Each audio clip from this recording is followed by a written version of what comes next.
Hello, everyone, and welcome to our town hall today. My name is Hallie Nicholson. I work in campus human resources as a strategic communication and engagement manager, and I'm your moderator today. So it's great to be here with you.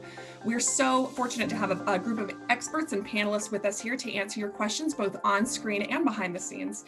We have gotten a ton of great questions in the chat already, and I encourage you to continue submitting questions through the chat. If we don't get to all of them today, which we likely will not, we'll pick some out and put them on the Return to Learn site in the frequently asked question section of the site. So as we've been doing at all of our town halls, I want to acknowledge that we're in a time of kind of continuous change. It's an evolving situation, which means that sometimes at UC San Diego and sometimes daily, our response to these kind of changing circumstances requires flexibility, resilience, and of course, giving ourselves and our colleagues grace. So I think in the times that we're living in, it's always a good reminder to keep that top of mind. Before we get started today, I want to mention something that you'll see over my shoulder, and the shoulders of some other people today, which is the California COVID Notify app. And we're going to learn about that a little bit more from one of our presenters here in a little bit. But just to give you an overview, it is an exciting pilot that our university is participating in for the state of California. It is a promising new way for UC San Diego to rapidly control COVID-19 outbreaks. It's a voluntary anonymous exposure notification system that'll let you know if you've come into contact with someone who has tested positive for COVID-19. We really encourage you to get involved in the pilot. Instructions are on the Return to Learn website, which is returntolearn.ucsd.edu. And we'll put the link in the chat, which will provide more information. And again, you'll learn some more details about that a little later today. And you can also use the QR code that is on your screen right now, and that's at various places that you'll find throughout this presentation. One more piece of housekeeping. For today's town hall, captions are available in two ways, within Zoom and via your web browser. So to use the captions function in Zoom, you're going to want to select Show Subtitles from the More options in the menu bar. To access captions through your web browser, you can click the link in the chat window. So with that out of the way, I would now like to welcome Chancellor Pradeep Khosla to share some opening remarks with us. Thank you, Hallie, and good afternoon, everybody, and welcome. Let me first start by saying thank you, thank you, thank you. I cannot thank you enough. It's because of you that we have now into the third week of classes and things are going extremely well from what I can tell. The fall quarter was off to a great start. And you might have seen this on our dashboard and also in our propaganda that we put out there, which of course is real news, just so you know. We had 5,730 undergrads who were checked into the housing. They were tested during a 10-day move-in period. And during those 10 days, 5,720 students were tested negative and 10 tested positive for a positivity rate of 0.17%, which is pretty good given that the San Diego County positivity rate is a little bit over 3%. Since then, since March 1, we have completed more than 30,000 tests, and we continue to maintain a very good positivity rate. And if you go to our dashboard right now, you will see that we even separate the positivity rate and the testing outcomes from between off-campus and on-campus. And what you will notice is that the off-campus positivity rate is more than twice or nearly twice as much as the on-campus. The point I'm trying to make is our on-campus experience is very, very safe. And this could not happen, this would not happen if all the staff members were really committed in the colleges, in RMP, and everywhere, wherever you are, to the well-being of our students. I'm hearing a lot from our parents. They're concerned more about social integration of their student rather than the health and safety of their student. And again, this is a compliment to you. So I cannot say thank you enough number of times. You should have also heard that I authorized a delay in coming back to work, depending on what your supervisor decides, till I think something like mid-March. And I think Nancy will talk more about it. Finally, let me just finish by saying that as time goes on and as this quarter goes on, and if we keep on maintaining the momentum that we have, one would need to think about what does the winter quarter look like, and after that, what does the spring quarter look like? And I can tell you the demand for living on campus is way higher than we have opened up the number of rooms. So we need to rethink that. And again, in rethinking that, I want to make sure that your input, your ideas are factored in. Finally, let me just put a plug in one more time for COVID-19, for the app, California COVID. Please do sign up. The more people sign up, the better off we are. And 100% opt-in rate would be perfect. So with that said, let me hand this back over to your host, Hallie, back to you. All right, thanks so much, Pradeep. I would now like to welcome my colleague and our Chief Human Resources Officer, Nancy Resnick.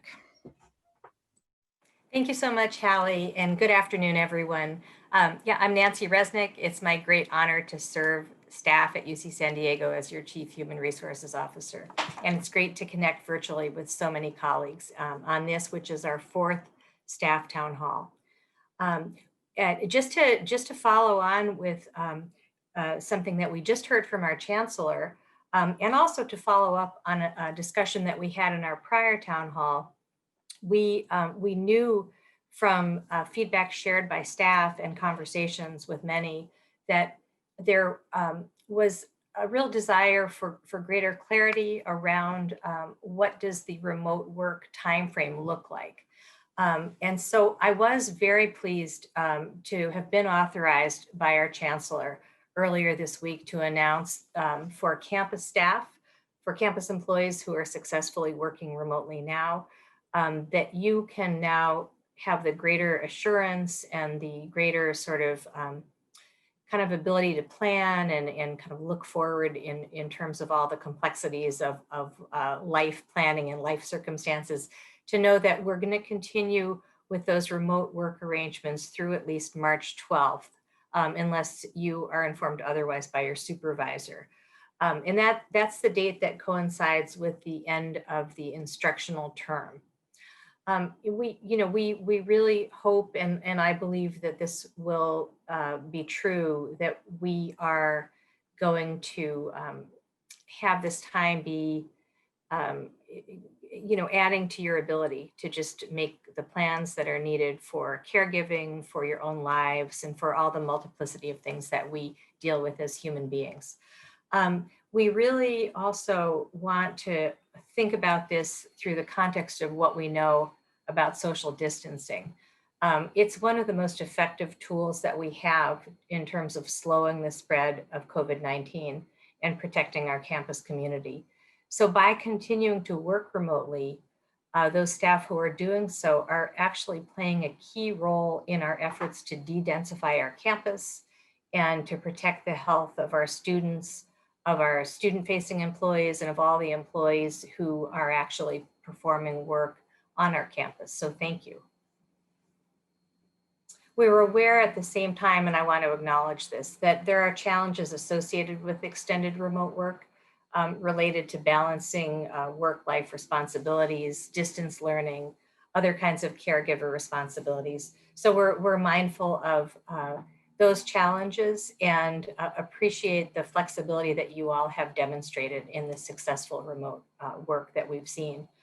We also look to see how we, my colleagues and I in Human Resources, can continue to encourage managers and supervisors to communicate openly and encourage managers and supervisors not only to communicate with employees, but to really extend flexibility during this time and to work collaboratively with employees.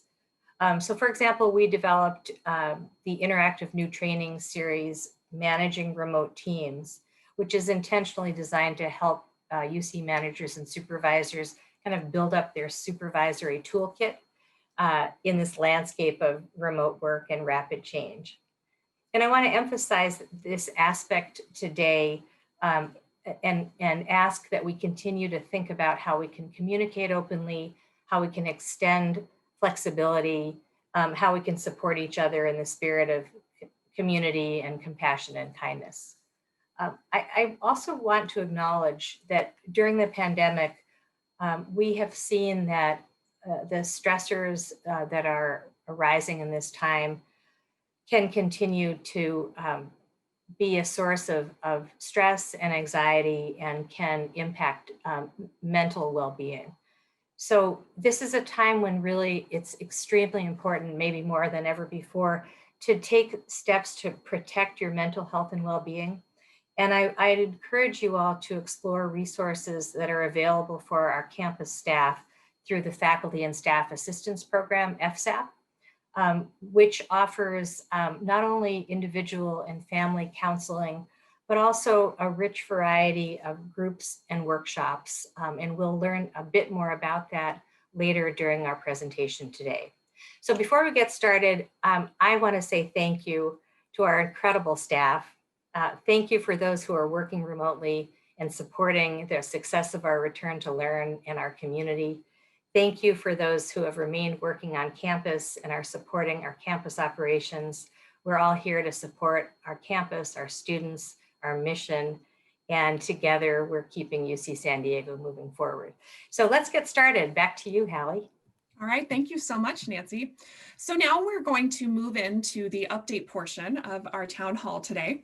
So first, I'd like to introduce Dr. Angela Scioscia, Interim Executive Director of Student Health and Wellbeing. And I'd also like to introduce Dr. Chris Longhurst, who is our Chief Information Officer and Associate Chief Medical Officer for UC San Diego Health. Dr. Scioscia is going to kick us off with the state of the pandemic, kind of looking more broadly. And then Dr. Longhurst is going to walk us through some of our more local data and looking at our UC San Diego dashboard. So Angela, I'll pass it over to you. Thanks. Good afternoon, everyone. And while Chris is going to share some very encouraging news about how we're doing here at UC San Diego, we're not seeing such a good picture around the world. And I think what this really demonstrates is this virus is very powerful.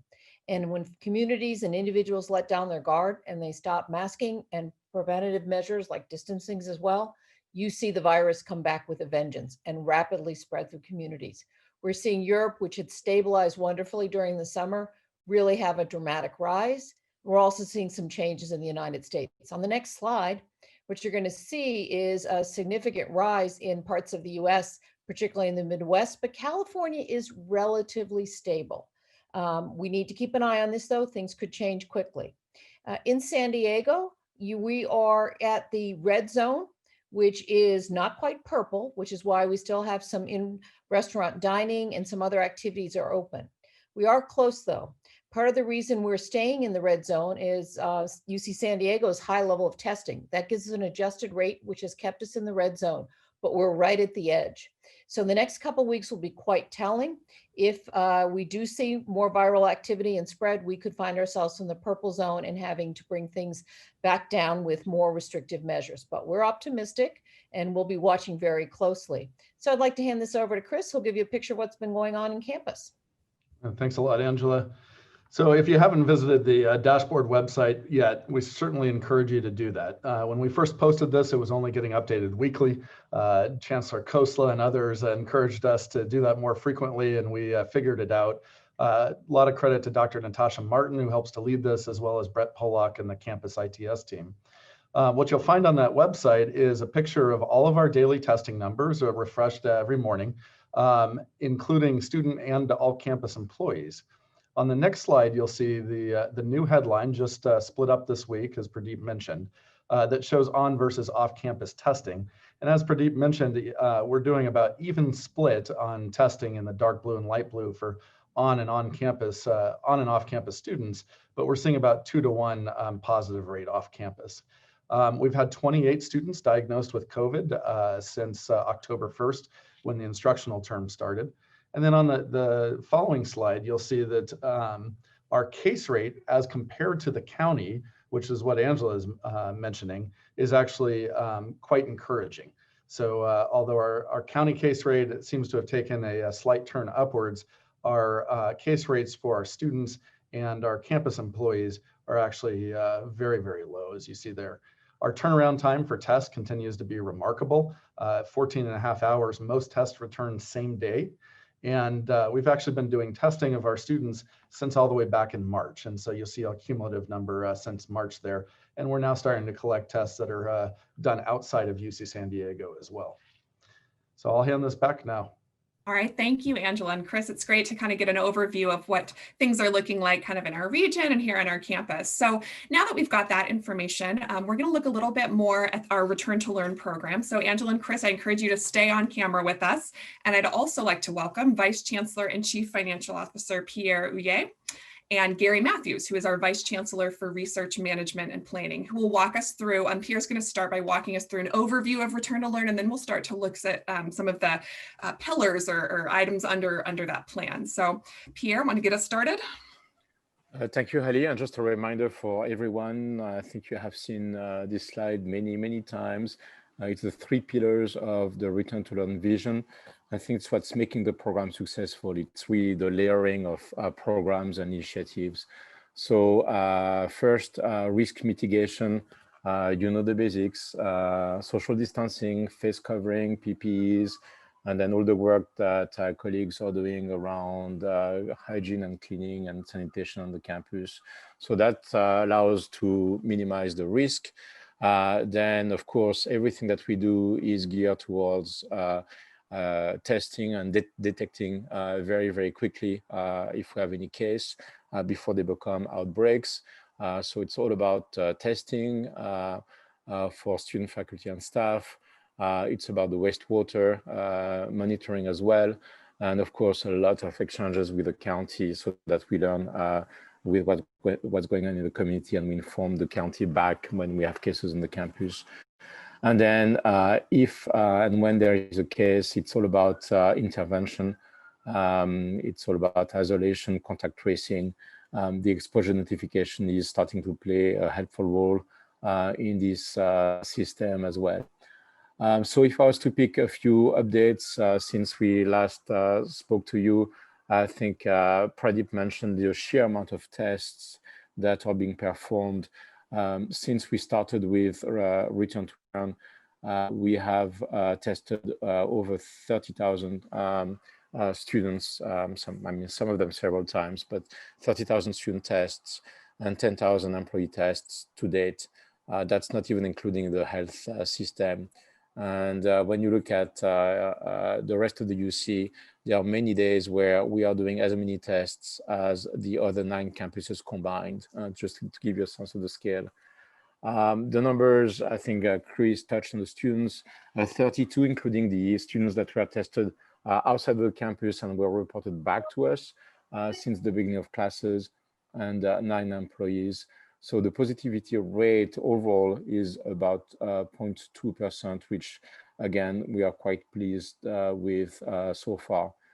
The third takeaway being a little bit over a month into the quarter is that students are doing a fantastic job.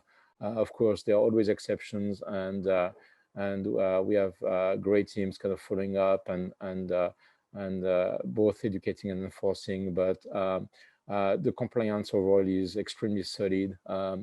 And that's allowing us to move to the next phase of kind of socializing in the suites, where now your unit, your suite is your pod, and you're allowed to unmask as long as you are up to a date with your test, which again are mandatory for every other week.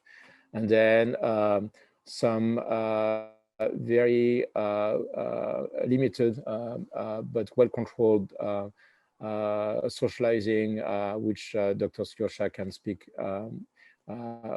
Students in group of 3 outside unmasked can gather 3s in the crowd. We continue to make good progress on the wastewater sampling, which now allows us to cover about 40% of our residential buildings. And again, it's a very important layer of safety because as soon as somebody sheds the virus through wastewater, we're able to detect that within 24 hours, and we can then follow up with everyone. And then latest development is we are announcing tomorrow to students that we will really encourage them to remain on the campus given what's going on in the rest of the nation through the fall holiday. And for those who are going to be celebrating with family or friends outside of San Diego, if they leave, we will encourage them to stay home. If they come back, they will have to go through the regiment of tests one more time. So that's the Return to Learn vision and some of the key updates, Hallie. Thanks. And I'm going to take a few minutes and just review some of these really critical fundamental behaviors that are keeping us safe. One is the daily screening. We're asking everybody to do this. You'll get 3 simple questions, and with those questions, you'll be guided. If you've been exposed, someone will talk to you from the COVID testing team. You'll be asked to quarantine, which means you stay in your residential home. You don't come into work, and we'll recommend that you have some testing, and they'll give you some other guidance. If you've really been exposed and that's been defined, and it's very carefully defined, meeting the criteria of 6 feet, within 6 feet for 15 minutes if someone is positive, or direct contact with someone who has the virus, then you need to quarantine for 14 days. Also, if you have any symptoms for COVID-19, and this is a virus that can present in many different ways. If you have symptoms, we want you to test.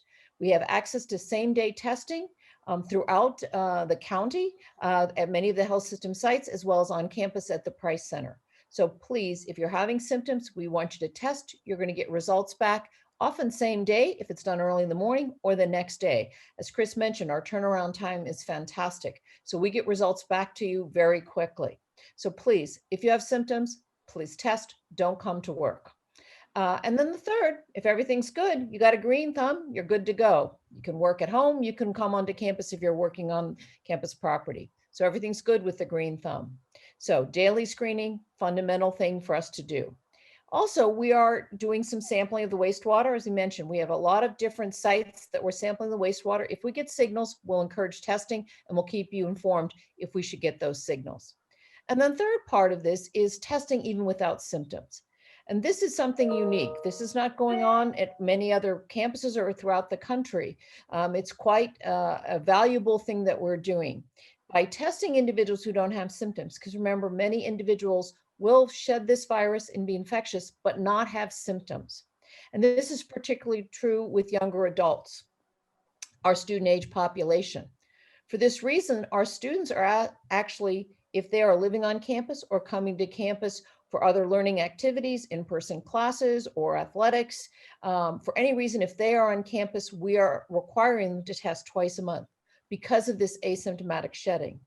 And Chancellor Khosla mentioned the 10 students who arrived at move-in. They were not having symptoms. They were asymptomatically shedding the virus, and we were able to isolate them and prevent them from infecting others in the residential community. So asymptomatic screening is very important for the student population. We're also encouraging it for all employees. Please take advantage of this because asymptomatic shedding, while it occurs more frequently in young adults, it occurs at all age groups. So you could in fact be asymptomatically shedding and pretending a risk to other vulnerable individuals that you may live with, work with. So please take advantage of the testing. It's at no cost. Again, multiple sites throughout the health system sites in the county, as well as on campus. Next slide. The other important part is that what do you do with individuals who are infected? They're shedding the virus. The student population who live on campus are particularly unique, and we have significant resources dedicated both to on and off campus students within student health. And they are doing case investigation in student health in conjunction with our public health team. This team is doing a great job. They are actually speaking with our students the day of the test results. Usually we find out early in the morning, and they're having conversations by mid-morning or early afternoon. Students living on campus are moved to residential isolation and quarantine housing on campus. That works out well. They receive clinical as well as other support, housing and dining, academic support, anything they may need. We try and take care of them when they're in isolation, which could last averages about 10 days. And again, quarantine can be for 14 days. So we have options for our residential students. We also provide these same options for our off-campus students. So if they can't safely isolate or quarantine off campus, they do come onto the campus property and we provide them the support there. The same contact tracing and case investigation is occurring for our employees. This is really important. So when employees have a positive result, the public health team is reaching out to them within 24 hours, again, same day, and actually giving them advice about how to isolate safely at home, as well as defining their contacts and reaching out to campus employees who may be exposed. So we have a very strong case investigation contact tracing process. Within that, they talk to the individuals, both student health and the public health team, to say where have they been in the last few days prior to their diagnosis. That allows us to make sure areas are identified that might need extra cleaning, as well as exposures to others in the campus community. So I think you can have very good confidence that if you've been exposed, you will be contacted. If you have a positive result, you will be contacted, you'll be given guidance. So this is another part of our strength of our plan, is the very strong contact case investigation and contact tracing, which isolates individuals and prevents the spread of the virus. So thanks, and I'll be handing it over. Well, thanks, Angela. We're going to shift gears and talk a little bit about the exposure notification system. And first, I want to start by thanking Pradeep, Hallie, Nancy, and Pierre for mentioning this. So on the next slide, I'll just remind everybody, this was first announced September 11th, but this was really the culmination of several months worth of advocacy. The technology was invented back in January and February by colleagues from MIT who were looking for an alternative to the location-based tracking that other countries were looking at using. And they invented this Bluetooth-based proximity notification as an alternative that's actually more accurate, because what you're really looking at is not where were you, it's how close were you to another person, right? Apple and Google announced that they were adopting this together across Android phones and iPhones in May. And we began advocating in the summer that UC San Diego either pilot this or help lead this for the state. And finally, September, that was announced just in time for move-in. So again, a reminder that this is voluntary. It's privacy preserving. No identifiable data ever leaves your phone. It does not track any location data.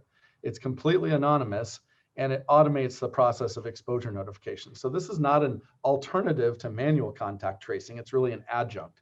So let me give you an example on the next slide. In this picture, they've got Alice and Bob on a park bench, but this could be Pradeep and Nancy eating lunch together, unmasked. And Pradeep might have an iPhone and Nancy has an Android phone. And because they're within 6 feet of each other for 15 minutes, their phones exchange keys. You might have heard yesterday the CDC redefined their exposure criteria to be 15 cumulative minutes together as opposed to consecutive. And in fact, that's how the app works. So it is up to date with the latest definition. Unfortunately, it looks like Pradeep was diagnosed with COVID after that lunch. And so on the next slide, you see that Nancy actually gets the notification as an alert on her phone that says you may have recently been close to somebody who was diagnosed with COVID. And at that point, it gives you instructions on who to call at UC San Diego, who will give you guidelines after some case investigation to try to understand, was this a real exposure, or have you been masked, the whole time on the date that you were exposed, et cetera. On the next slide, you see some of our adoption here at UC San Diego. As Pradeep mentioned, the more people use it, the safer we all are as a community. So we're now up to north of 15,000 downloads. We don't know who has it and who doesn't because it's so private. We're just measuring clicks on the website. But we estimate that could be as high as half of everybody who's on campus. But of course, if we went from 50% to 75%, that's going to make campus even safer. And in fact, we have some stories now on the next slide of when this has actually made a difference. And so before I hand this off to Gary, I'll share one of those, which is one of our students who received an anonymous exposure notification after some case investigation was appropriately quarantined. And that happened prior to when it would have happened with traditional contact tracing methodology. So certainly some preliminary data that this is working. It's voluntary, but we strongly encourage you all to consider it. Have your friends turn it on. And I'll hand this over to Gary Matthews now. Thank you, Chris. I'm so impressed with the science, with the medical interface with IT, and most certainly our professionals have done a great job in pulling this plan together. The next topic that I want to talk about is what we all can do. And certainly wearing a mask, wearing a face covering is something that's fairly simple. Now, I'll be the first to say that on occasion, I've had issues with my mask. Today I was out and about and I kept fogging up my glasses. It's because I didn't have my mask on correctly. I've also learned there's certain dishes that I love to eat that I probably will not eat if I'm going to be out and about wearing a mask, because the mask captures what I've eaten. And sometimes it tastes good. It doesn't necessarily smell well. So on that, please wear your face covering, wear a mask, and make sure that you wear it correctly. We've done a lot of signage, as you've seen at the beginning of the session, as well as the signage there. We've moved away from the core of the campus, if you will, and are really trying to focus now on non-affiliates, folks that come onto the campus who may be there to walk their dog or coming up from the beach at SIO for a snack or to laze around the grass. And we're doing our best to advise those folks that it's really important that they confine themselves to other locations and not to come on the campus. And you'll probably be seeing additional signage that's a little more strenuous should we as a county slip back into the purple. Next slide, please. So part of what I was asked to discuss, and this is really important coming up, we are certainly concerned with students gathering. We've had a few instances over the last several months, but in all candor, the students have behaved very well. They've listened to what's needed. And we've had a couple of instances where there were gatherings above the minimum. So we wanted to stress that particularly with outdoor gatherings, talking solely about outdoors, students are permitted to have up to 3 individuals using the following condition. The duration is less than 2 hours, facial coverings are worn, and at least 6 feet social distancing is mentioned. Now, I focus this on students because we've seen students gathering, but that applies to all of us. So if we're going to go outside, which we should, I think it's appropriate for us to understand facial coverings, and the 6-foot social distancing is extremely important. I won't go into all of the specifics on this page, but what's important to know is that some of you may have already seen this one, but it's important to know that the buildings are being cleaned on a higher frequency than ever before. We've got automated building systems that have increased outdoor air ventilation and circulation. Just yesterday, we had a presentation from some of our campus experts on aerosols, airflow, and computer sciences to try to identify new ways of managing and maintaining the building controls within our buildings. So it's an exciting time in the sense that we've got tremendous change, tremendous opportunity to provide a higher level of safety and sanitation for all of our buildings. So air exchange has been one of the bigger concerns, and we've changed filters. And as I mentioned, 100% outside fresh air is the standard at this point. You may have seen some of the pictures of the tents going up. It's been rewarding to watch Revell and Warren Malls continue to develop what we'll call outdoor classes. I noticed in the chat that there were questions about inclement weather. I'm from New York originally, and I know inclement weather from December through March. It's really cold. I'm hopeful that we have a mild winter here in San Diego, and a mild winter in San Diego beats any kind of winter in other locations. So what we've done to ensure that we maximize the use is all of the tents have been installed with drainage. So if there is rain, you're not going to have water, hopefully, through the center of the classroom. Some of them have raised floors so that there's an elevation. And also, some of the smaller tents can certainly be closed off to the weather. We've estimated and made sure that the tents we installed would exceed any of the winds that we get here in San Diego. I believe they're rated for at least 100 miles an hour. And some homes aren't rated that high. So we believe that our tents are going to stand up to the San Diego weather. And we're also optimistic that we'll be able to use them far more than not because of weather. Next slide, please. So the cleaning, as I mentioned, we're doing far more cleaning with our custodial staff. They're focusing on high traffic areas, public areas. All the restrooms and particularly the high restroom areas are being disinfected multiple times a day. And all classrooms are being disinfected at least twice a day. So we've also installed hand sanitizer dispensers at all the campus core buildings at major entrances. And we've started the process of installing touchless door hardware at all main building entrances. So it may be a paddle, it may be something you do with your foot. but we're really trying to reduce the touch points wherever possible, including on our transportation systems. So I'm going to turn this over to Pierre, and remember to wear your mask and watch what you eat when you're wearing your mask. Thank you. Thank you, Gary. Jana, who is the Director of Housing Services, and I wanted to give you a quick update on where we stand with housing based on the question we got at the last town hall.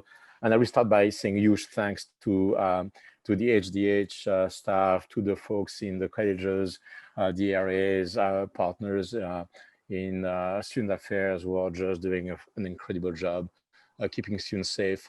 So key stats, if you look at our undergraduate housing population, on the left, you see this beautiful picture of newest development, which is North Torrey Pines Living and Learning neighborhood.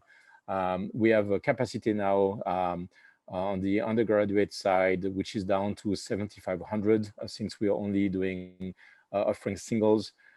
We are conservative in our offers, so we're not quite at capacity for this quarter with 6,300.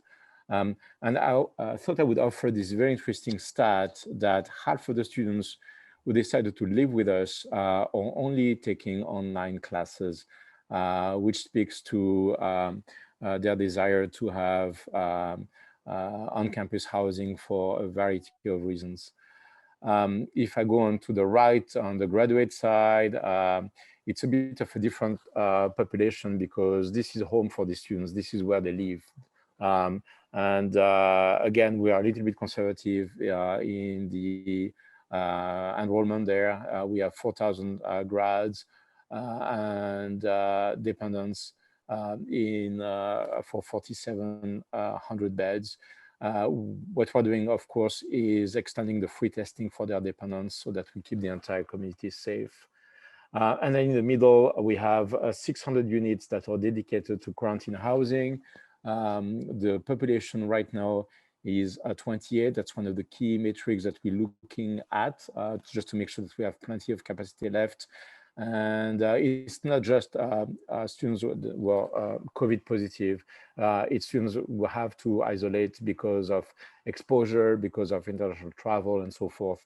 And as you remember from earlier comment from Angela, we are opening these units to off-campus students as well, because our job is not just to keep the campus safe, it's to keep the community safe as a whole. Let me turn the next slide over to my partner in crime, Jana Severson. Thank you, Pierre. I appreciate that. I want to take an opportunity to share a little bit more about what it's like for our students that are assigned to isolation and quarantine housing. When students move into this location, it's temporary, typically at the most for 2 weeks. They receive on a daily basis a clinical check-in from staff at Student Health, checking in on their medical needs, checking symptoms, seeing if they need any medications, and a general review of symptoms and kind of a how you doing phone call. And again, that's daily for any student that's included in this location. 3 times a day, they are being contacted by our dining team from Dining Helps from the Housing Dining Hospitality crew. And they are delivering over to this location 3 meals a day for each of the students. The students have the opportunity to indicate if they have any dietary restrictions so that we can accommodate that. And they also have the opportunity to request some groceries from our markets on campus. They have a grocery list that they can submit with their meal requests. So that's happening for them 3 times a day. From an academic perspective, they are getting contacted. If it's an undergraduate student, they're getting contacted by their Dean of Student Affairs from their college. If it's a graduate student, they'll get contacted by the Assistant Dean for the Graduate Division. And in this case, they're talking about their academics. They're checking in to see if they need any help with classes or any support for their online learning. We've had textbooks delivered, whatever it takes in order to make sure they're successful academically. They're being contacted for that. We're also working on virtual visits for the undergraduate students with their resident advisor. That would be from their permanent housing location where they moved from temporarily. That helps them just stay in touch with their community where they were living for the remainder of the year. And it also helps a little bit with them moving back into their permanent housing so that they have a bit of a transition assistance there. And then last, I'm very excited to share that we have partnered with the School of Medicine to hire 6 to 8 community assistants that are medical students that will be assigned and living in quarantine and isolation housing community. And they will be there to be helping with assistance after hours, resources, just a general person to be right on site there to help out if any of our students living there need some assistance. So I'm happy to say that this is a really holistic partnership among many resources on campus that are coming together to provide a positive experience for our students when they are in isolation or quarantine housing. We've had some very nice responses from students after they have moved out about the time that they spent there and how they enjoyed their meals. So with the next slide, I'd like to give a couple of updates from our dining side of the house regarding 2 programs that we have going on. The first one is Triton to Go. And this is a mobile app that we are utilizing this fall. So this is already in place. It's an app that you can load on your phone and makes our menus from our dining facilities available to you to order online. You can customize the menu options. And then when your food is ready, you receive an alert on your phone that you can come and pick it up. So for those of you not on campus right now, all of our dining is ordered to go right now. And so this alert system helps with addressing, reducing congestion around the dining facilities as folks might be waiting for their meal. You don't have to stand there, you just wait and get your notification, pop over and pick it up. This also comes with a loyalty program. So it allows you to earn points or enter contests and win prizes. And again, I want to emphasize this is available to staff as well as students. So if you happen to be a staff person that's working on campus right now, you can use this app and access meals and order meals from all of our dining facilities. The second item I want to share about is our reusable container program. And this is a plan that we intend to roll out in November, which is not that far away. This is available to students and staff as well who have dining dollars or Triton Cash or use a community dining plan. So when you, let's just put both programs together, when you order on Triton to Go, or if you walk in, your meal will be placed in a reusable container. At which point, at a later point, you can bring that back to the facility and it will be sterilized and reused. So this is going to really eliminate our single-use to-go container program right now. As you can imagine, with everything being ordered to go, that's a lot of single-use to-go containers. And we really want to get back to being on track for reaching our zero waste goals on campus. So feel free to use these now if you're here on campus. Otherwise, when more of us get to come back to campus, we will be ready for you. Thank you. Back to Hallie. Thank you so much, Jana, for those updates. It's great to see. We talk about flexibility and creativity in the way we work. I think those are such great examples of that kind of creativity and action. So speaking of flexibility, I'd now like to introduce Khosla Kalfani, who's going to tell us about some really cool initiatives underway around the topic of flexible work. So Khosla. Thank you very much, Hallie. So as we've had to do over the last 8 months, it's become quite flexible in the way that we've been working. So our Return to Work Committee is continuing to inquire to the larger community about what are some of our best practices and successes that we found at UC San Diego related to flexible and remote work. So we're going to be doing an idea wave over the next few weeks that focuses on 5 areas.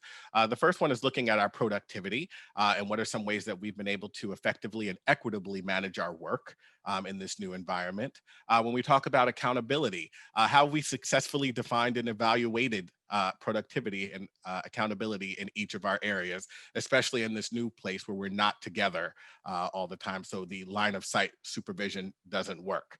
When we look at our workspace, what tools and technologies have helped us to be successful, and what have you used that you can share with others? We also want to talk about flexibility, as we all have different responsibilities, either caring for children, also working with parents. How can we make our work days more flexible, and how are we able to be more successful in that environment? And then the last part is really looking at well-being. So this was a big transition for a number of folks. So what have you done to maintain your personal well-being? How have we kept staff morale up? And then how have you also built community in this new environment? So we're asking for you to share what you've done that's been successful via the Idea Wave. And the goal is that we'll continue to have a committee devoted to flexible work and remote work that's able to continue to share our best practices and continue to help us to improve our way of offering this service. So one of the ways, especially when we're talking about well-being, is services through our faculty staff assistance program.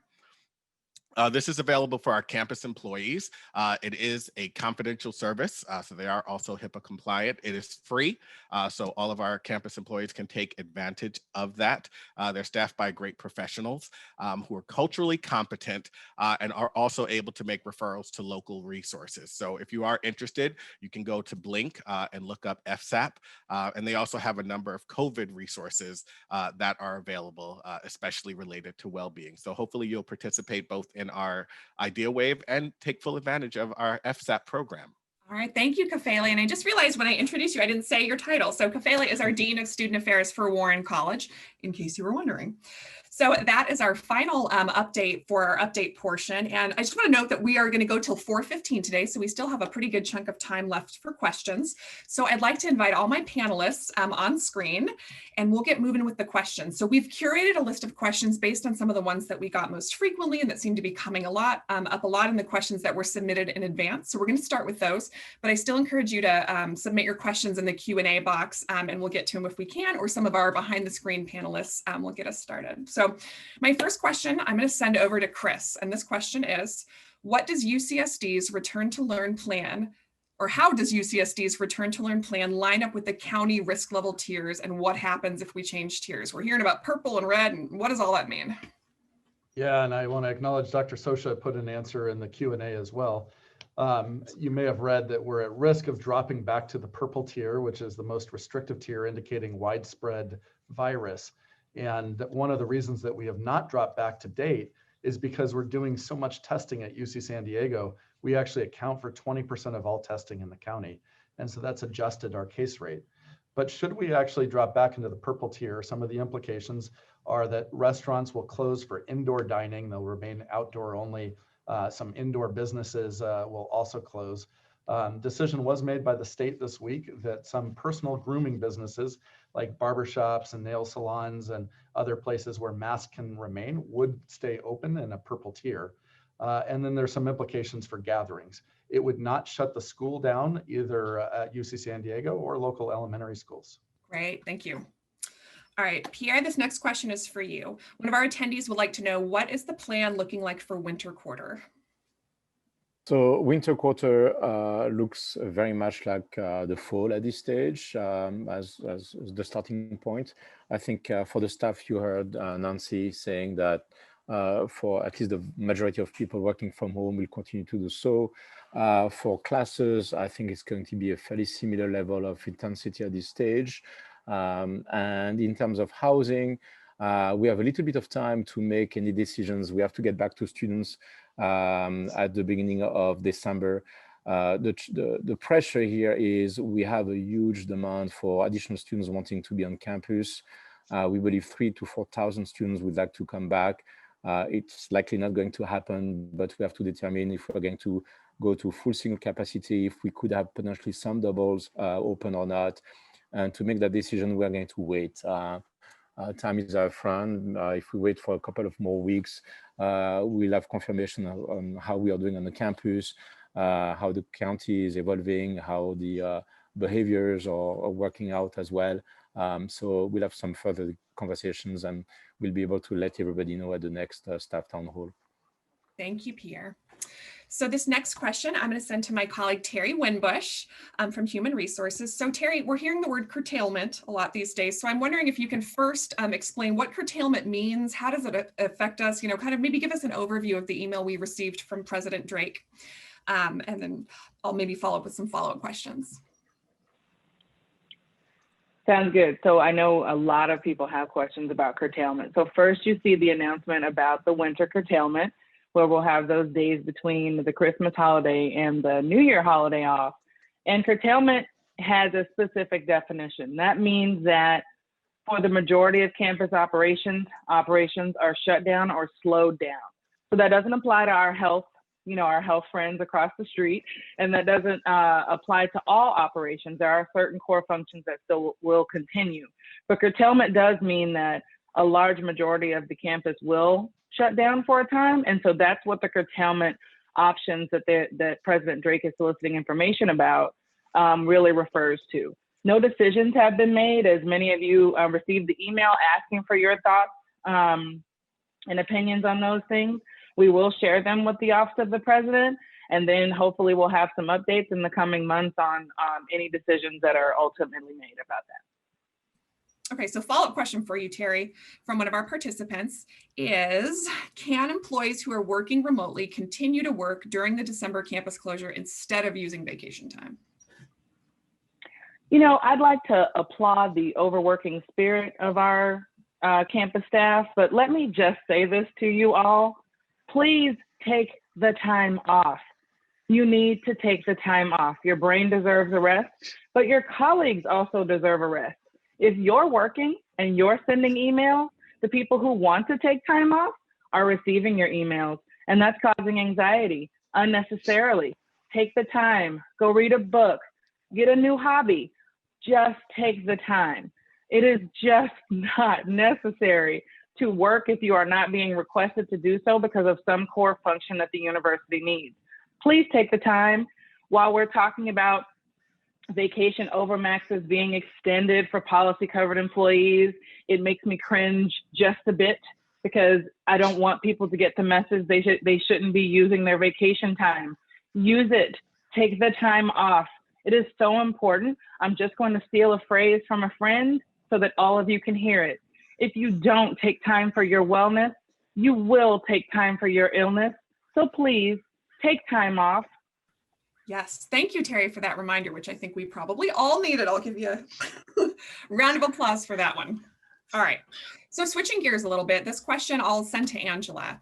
One of our participants would like to know, is the virus detectable in wastewater before it's detectable through a nose swab? Just curious.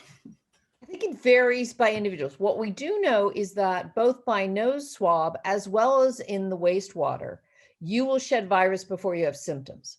So you can pick up shedding of virus either way before individuals have symptoms. Similarly, those folks who never get symptoms, both of those techniques will pick up virus.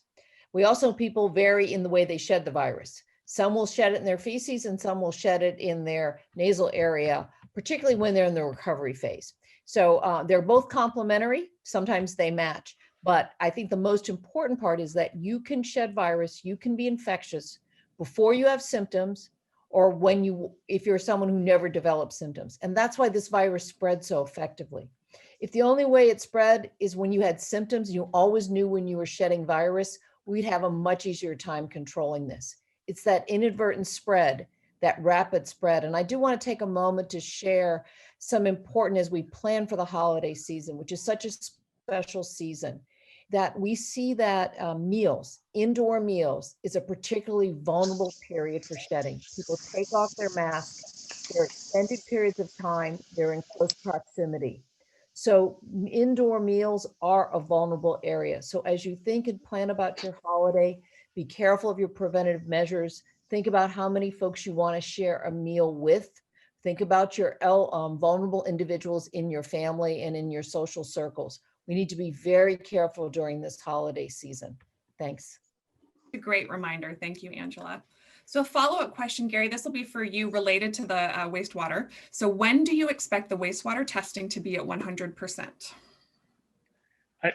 That's tough to answer because I think as we move ahead, we're planning up to 200 now.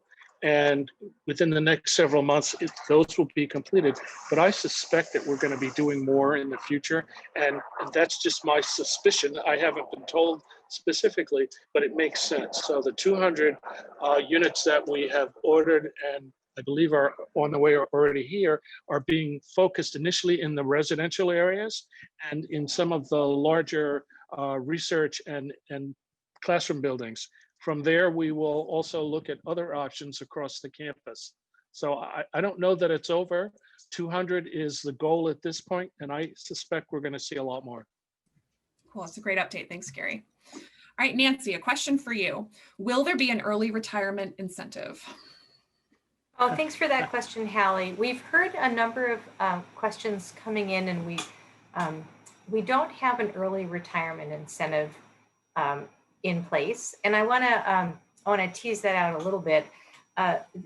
Some of the UC campuses have a early retirement program. We really actually considered whether or not that such a program would meet our campus needs and our employee needs. And we really looked at fundamentally, we really want to and need to retain talent. And the programs that are offered by some of, but not all of our sister UC institutions, they're predicated on voluntariness. So employees have the ability, to utilize the programs. And what that means is those universities may lose top talent and they may lose critical talent. And when we thought about that, we didn't want that outcome for our campus. Now, having said that, I do want to acknowledge that, and kind of as you said at the very beginning, Hallie, this is a time where there are changing parameters all the time. We look at policies all the time. We may be in a different place in the future, but at least at this juncture, where we have landed at UC San Diego, is that such a plan does not really align with our operational needs, and so we don't offer that. And I want to just also mention there's a bit of confusion at times about this, because in the past, some years ago, the University of California offered an enhanced retirement plan through the defined benefit retirement plan itself. And that is not part of any of the plans that are currently available, even for the campuses who are utilizing that mechanism. There is not an enhanced pension benefit. So, not to overcomplicate the question, but the answer is we're not offering it. We've thought about it very, very carefully and thoughtfully, and we don't believe that the parameters of the plan really meets our operational needs. Great, thank you, Nancy. So Jana, in your update, you talked a little bit about kind of how we're supporting students in isolation, but I'd love to know, and a participant would love to know, overall, how are we helping students stay connected to each other? Excellent. That's a really critical question, particularly this year, because students are spending so much time virtually in classes and other purposes. We do have quite a bit of programming that's available for our students now. A lot of that is virtual as well, but Res Life teams and RAs are working really hard to help students stay connected. And those are for the ones living on campus. Student Affairs is doing amazing programming that's available for all students, whether they live on or off campus. We all hear quite a bit right now about what we can't do. So recently there was a discussion about what we can do.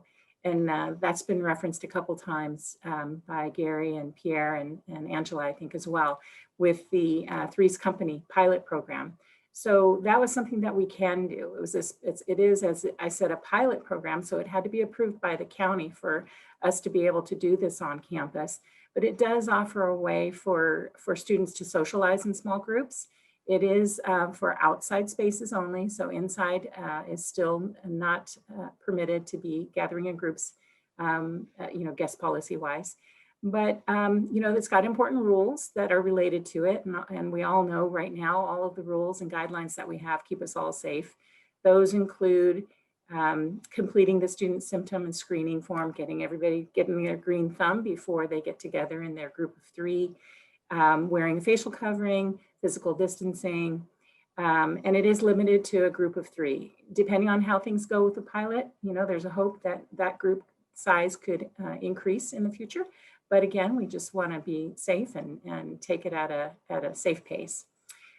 This is for up to 2 hours at a time that a group of 3 can gather outside and socialize together. And I would like to also recognize our recreation department has been doing a wonderful job tagging on to this as well and creating outdoor exercise opportunities that tie to this group of 3 so that you and your 2 compadres can get together and go hiking together or go exercise together on campus. So they're doing a beautiful job of trying to tag on to that as well. And I think I also want to mention it just is super important that CAPS is available to our students. Counseling and psych services is available for any student if they are feeling disconnected or have any concerns that we do have that support system available to our students to take advantage of. So that's a great question. All right, thank you, Jana. Sure. All right, so next question is related to testing. So Angela, I'm going to send this your way. Is there a retest requirement should a person test positive to ensure that they are not spreading COVID-19? It's so funny. I was just typing that answer into the Q&A for folks. So there was a time early in this virus when we thought you needed a negative test. And that actually has proven not to be a very effective tool. And there are 2 reasons behind this. One, we know that individuals, we have now a lot of experience. We've lived with this virus, unfortunately, for over 6 months. And it's very clear that individuals who are about 10 days out from their infection, as long as they're not in an ICU, we're talking about the individuals that are not in the extreme case of severe illness. The average person, most folks, they are no longer infectious after 10 days if they have not had a fever for 3 days and their symptoms are improving.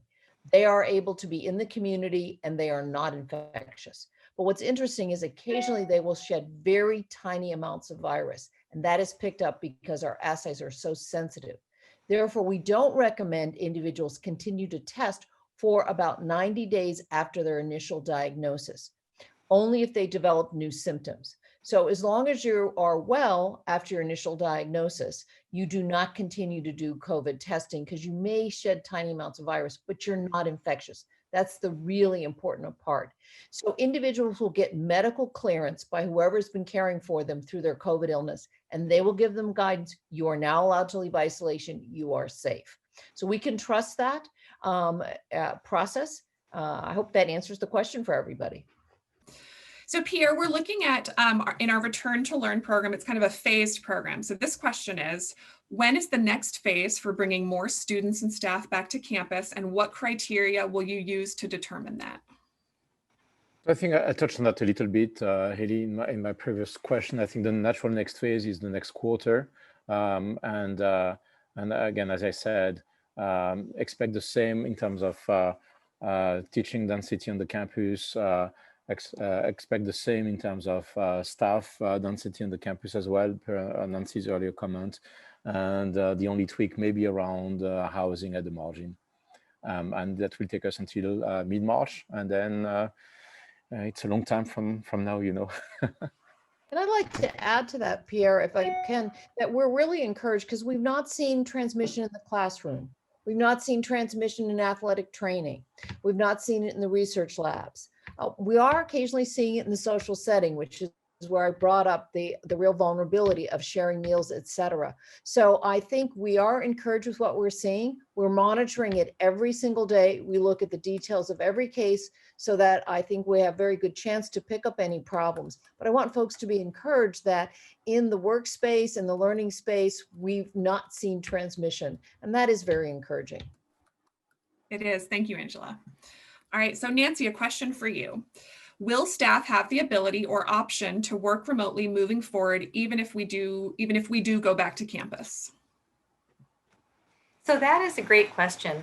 It kind of ties into some of the information that we learned from Ouillet, and how are we looking at kind of reimagining the workplace.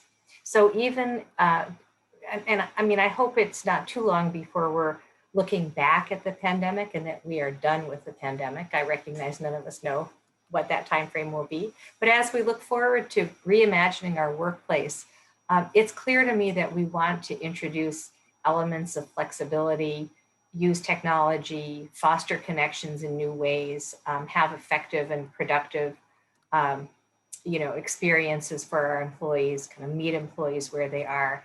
And all those things tie into a flexible approach.